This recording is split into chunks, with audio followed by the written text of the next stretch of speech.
Can you recollect what the thinking was that sort of blossomed into what became Glas Cymru?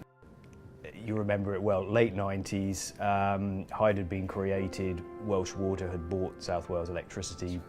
Not necessarily a bad idea, but had paid the absolute top dollar price for that, which meant that the group was going to be under severe financial pressure as soon as the windfall tax and the much tougher regulatory environment came in 1999, and that was absolutely foreseeable.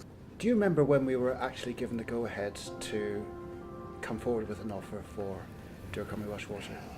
I think it was early 2000, wasn't it? Maybe late 1999, I'm not sure exactly, but we got initial funding from Barclays. I mean, we basically had about 3 or 4 constituencies. We had to get them all lined up and supportive. Ofwat was one, Welsh Government was another, rating agencies was a third, because without good credit rating we would not be able to raise the money we needed, and our old friends MBIA were a fourth as well, because this is again pre-financial crash. People think we had a big team, but there was you, there was me, there was Jeremy Leisner, there's the 3 of us.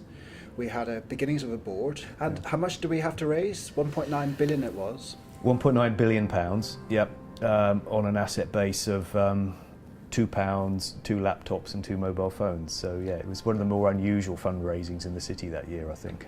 It was non-government guaranteed. Clearly we got no support from government at all other than sort of endorsement from Welsh Assembly. So yeah, I think that's still the biggest deal that any UK corporate's done without the benefit of the government behind it. And we needed about 1.9 billion to buy Welsh Water on a 100% mortgage. And on the day that the bond financing arrived, what, 3.3 billion arrived? With £3.5 billion of orders, as they say. Yes. So, yeah, having gone...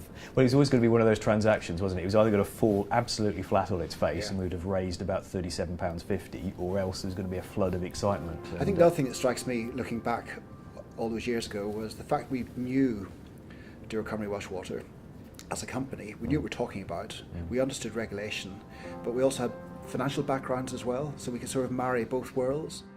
I think it's worked better than we ever hoped for, if I'm honest.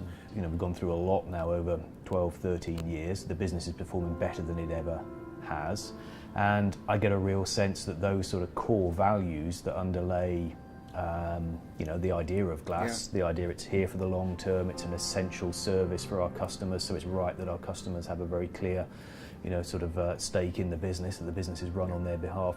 Those things not only working well now, but I think really inspire the people who work for Welsh Water, and and those who will do for a long term to come. So based on that really sort of solid platform of values, I think this is a business model and a company that could be one of the successful long-term companies in Wales and the UK. But in terms of looking forward, Chris, what do you think happens next with Glas Cymru? Where do we go to next? So as a company, we've still got lots of issues. We've still got an inheritance of underinvestment. We've got some a lot of new people joining the business, which is great, but they've got to pick up the same sort of values and the same skills that people who've been around longer have developed. But giving that long-term focus that our customer sort of focus gives us, I think that sets us up really well for that challenge. I agree.